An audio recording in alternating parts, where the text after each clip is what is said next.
প্রথমে কড়াইতে সর্ষের তেল দিয়ে তাতে ভালো করে মাখিয়ে নিতে হবে। এবার আগে থেকে নুন আর হলুদ দিয়ে মাখানো পার্শে মাছগুলোকে ভালো করে এপিট-ওপিট করে ভেজে নিতে হবে। এবার যখন মাছটা হালকা এপিট-ওপিট ভাজা হয়ে যাবে, তখন ওই মাছগুলোকে অন্য একটি পাত্রে রেখে দিয়ে তাতে 4 টুকরো বেগুন ও সামান্য নুন দিয়ে হালকা ভেজে নিতে হবে।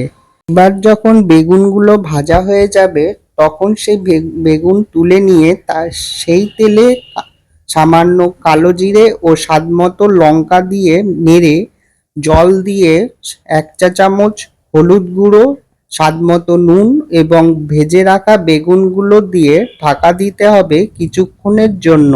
এবার ফুটে উঠলে সেই পার্শে মাছগুলোকে দিয়ে আবারও কিছুক্ষণ ঢাকা দিতে হবে।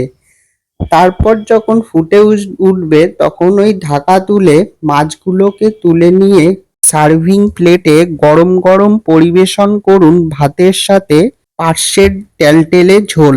রেসিপিটি ভালো লাগলে লাইক, শেয়ার ও সাবস্ক্রাইব করে পাশে থাকা নোটিফিকেশন বেল আইকনটি বাজিয়ে রাখবেন।